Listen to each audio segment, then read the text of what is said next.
What's up, y'all, and welcome back to Trains and Tech. It's a new year, I've got new trains, and there's a new catalog. Let's dive into it. With the holidays, you know I had to spoil myself, so I've got some new rolling stock and a new legacy engine to show y'all. So up first, to go with our Santa Fe 280, we've got this 70-ton gondola. You can see right there, it's the Santa Fe road line. This thing is huge. I measured it. It's about 13, 14 inches. And in an almost identical color, we've also got this Santa Fe boxcar. Ship and travel Santa Fe all the way. Let's take both these guys out. It's cool opening up new stuff. We really never get the chance on the channel. Everything I buy is typically secondhand. You may be wondering, why am I buying new things? Well, it's not easy just to come across scale rolling stock for the road lines that I want. So here and there, you got to buy some new stuff. And look at that. Oh, I thought that was a piece of dust, but it's actually just L.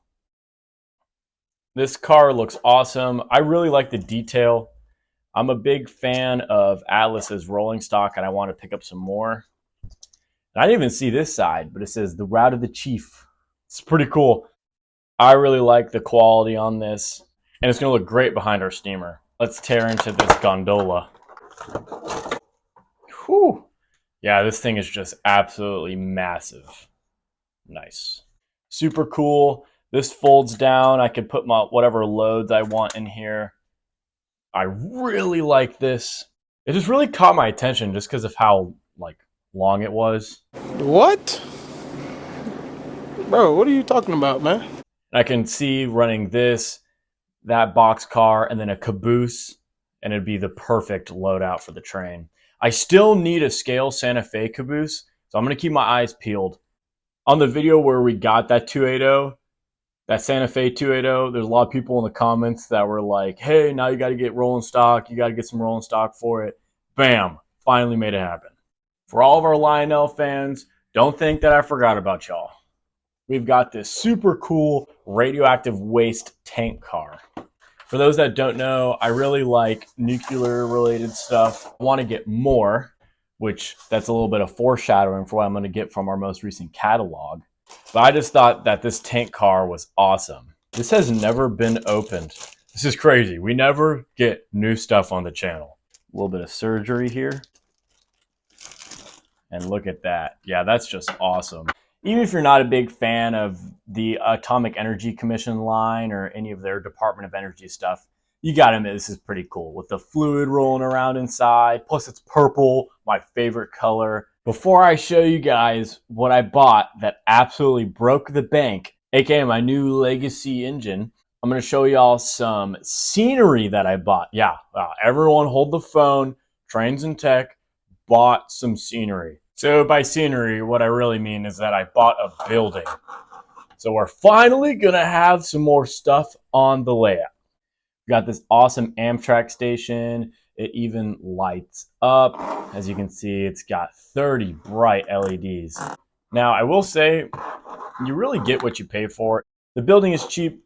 As you can see, this sign is kind of fallen off, and this mailbox is rolling around. As you can see, it just fell down here. We're gonna need to do a little bit of fixing on it. All things considered, for how cheap these are, they're pretty nice. When you're spending the money, ideally you're not gonna want to have to fix things on it. I really like this station, and I think it'll look good on our layout. And finally, my local train club had a silent auction, and I've got this huge water tower now. I mean, this thing is ginormous. I can't even fit all of it in the picture.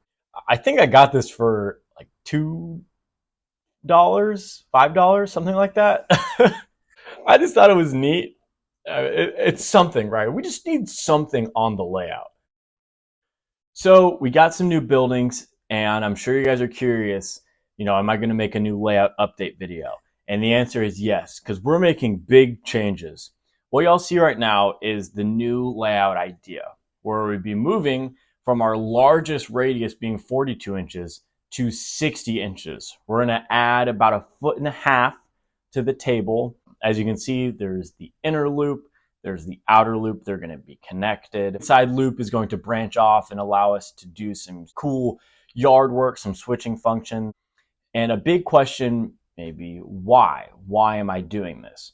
Well, for one, we're switching to fast track because I just bought a ton of fast track. And the second reason why is we need a bigger radius to fit the engine that we bought. This new Legacy diesel is so big that it requires a minimum turning radius of 54 inches. And as I just mentioned, the track currently can only turn 42. This thing is massive, all right? Humongous. The box itself is almost 2 feet long. Let's check it out. Inside of here is an SD40-2. Specifically, it's the Union Pacific Desert Victory livery. Let's get it out.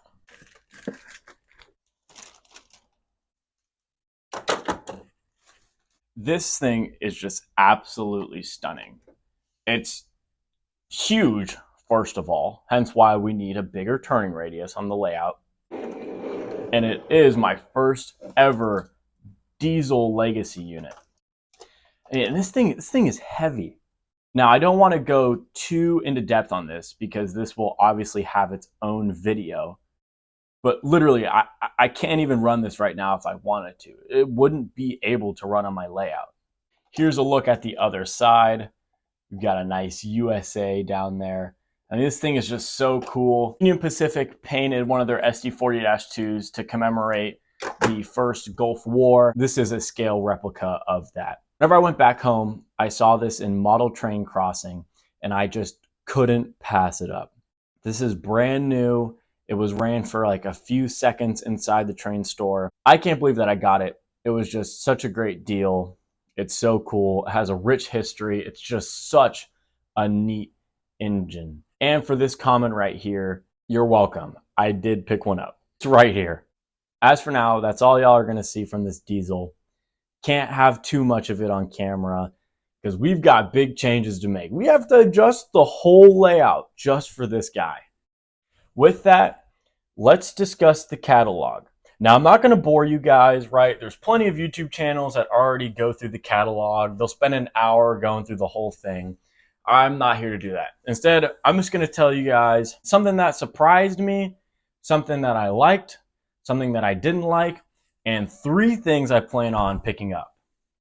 Something that surprised me would definitely be the Vision Line GP40s. Wouldn't have guessed that for sure. And the fact that you can get a powered unit for $850, like a Vision Line engine for $850 is pretty surprising. I also think it's funny that the breakdown unit is more expensive, but I digress.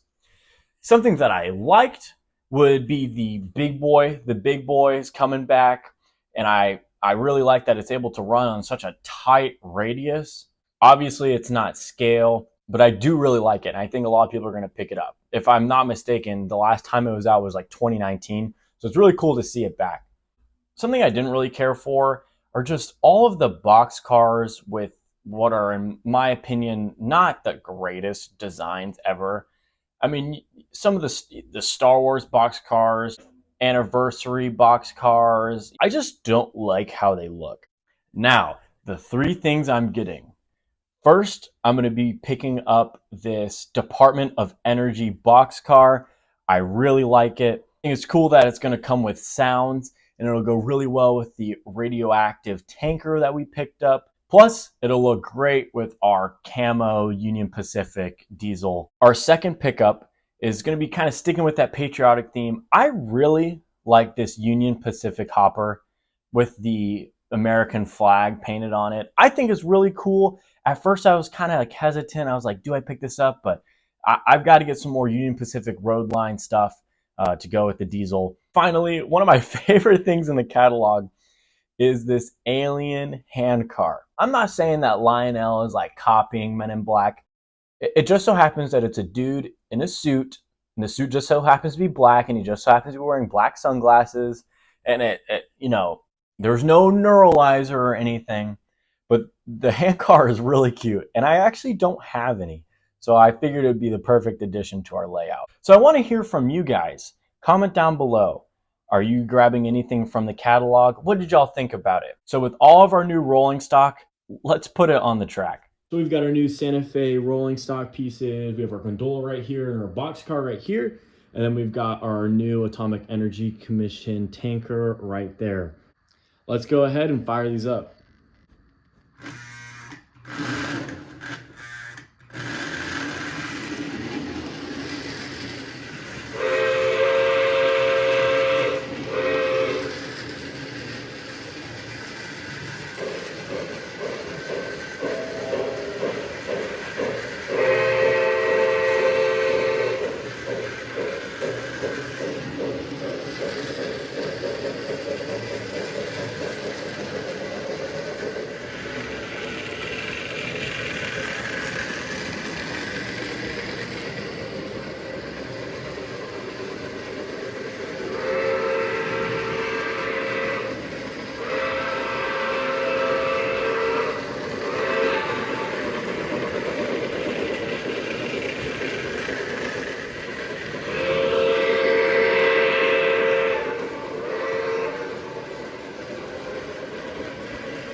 Thank you guys for watching. I hope you enjoyed. Comment down below what you think of the new pickups if you like the rolling stock. Stay tuned for some upcoming videos about expanding our layout as well as fixing a ton of stuff that I've picked up recently. I've got N-scale, HO, and of course a ton of post-war Lionel for us to go through. Hope y'all enjoyed, and I'll see you in the next one.